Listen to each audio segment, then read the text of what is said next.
Hey guys, it's the Attack here. I want to talk to you about a 6th generation video game console released on November 27th, 1998 in Japan, and September 9th, 1999 in North America, and October 14th, 1999 in Europe. That's right.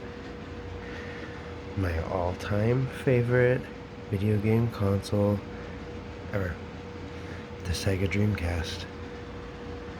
Sleek, compact, lightweight, easy to use.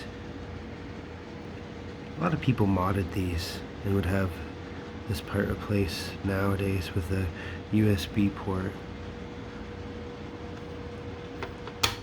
Simple power, open 4 players right off the bat. It cost $200 at launch to buy. There's a lot of money in that time, because considering the PS2 came out for $299 at the exact same time, offered DVD capabilities. This console did not. It had CD, but so did the PS1, but the PS2 had a DVD player and a remote you could buy, which I had at one point. Kind of blew it out of the water there. Couldn't do that on this. It had a removable storage unit called a VMU, or visual memory unit. My bad. Here's a blue one that I have. It also has a cap piece that goes on top to cap that off. That's what goes into the controller. You can see you can actually play little mini games for certain games. I think it's Sonic Adventure. I can't remember which one. You can play mini game on here and collect little items, help you in the game. But it's also a memory card. As you can see, this is my special red see-through controller. Everybody loved the see-through stuff back then. And the VMU pops in here. And if the console's on, whatever. As you're playing games, certain things will show up on the screen. Had a really nice joystick, I thought. D-pad was pretty standard. Your start button, colored buttons. This is when you really start to see all the colors come out. There'll be in the Xbox and everything. We look at the back of the controller. Your hands would go into the hand grips on the sides. And this, you could take this off and have it coming down, so the cord could come out there, the top, the bottom. I like it at the top, so it's like it's coming out of the console. But you could have it coming down from the bottom. It's very comfortable. I always felt you have your triggers, pretty simple. Cord itself is pretty long, actually. And I also have the regular standard gray one as well. I mean, it's a great console. It had a lot of potential for the time. There was 9.13 million sold, I think. Almost 10 million. 16 megabytes RAM. A removable storage unit, the VMU, as we said, which makes it even more. It was bundled with an S-Video cord, so you could plug it in your TV with the S-Video. You could get the RCA adapter. You'd have to buy it exclusively, separately. Nowadays there's an HDMI adapter as well you can buy separately. They had a thing called SEGA which was their internet, and it cost $21.95 a month until they were failing near the end in 2000. And they started bundling it for 18 months. If you bought a Dreamcast for $179, they dropped it down from $200 to try to save themselves. It really didn't work. Sonic Adventure was their best-selling game, and it sold 2.5 million physical copies. That's not that much compared to modern games. They discontinued the console on March 31st, 2001. It was the first console with a built-in modem and online play. As we said before here, the SEGA Net for $21.95 a month sounds like a steal. And Microsoft developed the Dreamcast Windows C, which is, I don't know if you can see it here, compatible with Windows C. You can plug that in, and do certain things with your computer depending.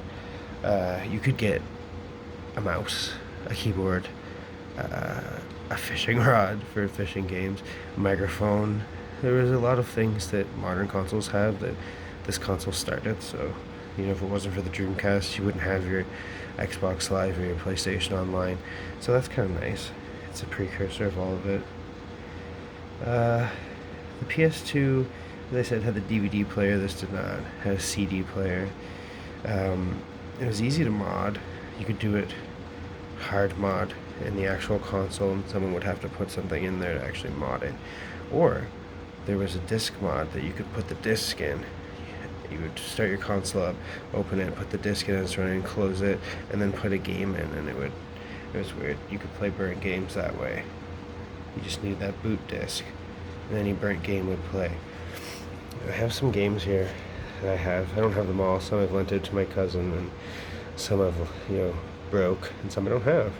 This is my Sonic Adventure. This particular copy is the special edition copy that has the see, there's Sonic Adventure. I put my Sonic Shuffle in here as well because I needed somewhere to put it, but that's not from this. But on the other side has the Sonic Adventure 2 trial. Great job on the graphics of this case. Like, I'm so happy with the way it's done. It's beautifully done, and this was their highest selling game. You can't have Dreamcast without that. Sonic Adventure, a great game. If you haven't played this, you can play it on modern consoles, digital download. It's a great game for adults and children. One of my favorite Mortal Kombat games, Mortal Kombat Gold. I know it might be hard to see, but the cover itself is actually the gold part is a metallic gold. Some obscure ones. I like Tycoon games, so here's a Railroad Tycoon 2. It was okay. It wasn't as good as I thought it would be, but for what it was, it's good. One that people highly sought after game. South Park Chef Loves Shack. It's a game show. Oh, look at that, South Park Rally. Huh. But people are looking for this game. They love this game, especially not just Dreamcast fans, but of course South Park fans. My favorite, Resident Evil, Code Veronica. You can see some of these games are well played. I've played them a lot. And another double disc game. Great graphics.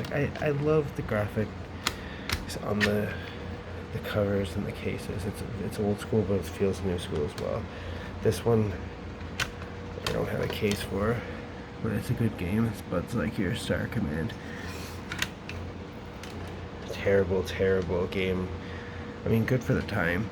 It was the start of something, but I played this not long ago and it was almost unplayable for me. I don't know if it's because modern consoles have warped my brain or it was just always kind of clunky to play. I need to get a cover for this in a book. This is my GTA 2. Again, it also has the controls and everything in the back, another well-designed one. I don't have the cover. I've seen it though. It's nice. I have the back cover, and I love the Grand Theft Auto games, so for me that's a win. And then of course, probably we have Evil Dead fans. Evil Dead, Hail to the King. Royal Rumble, skateboarding, promoting other games. Look at this. For game tips, call 1-900-370-HINT. Must be 18 years or older or have parental permission. Touch-tone phone required. 95 cents a minute automated. That's crazy. And, think of now when you can just Google everything, right? And the game that actually made me love this console when it came out. Loved this console when I borrowed it from my cousin. Loved it when I owned it until it got sold by someone when I was living in the town. Not my town.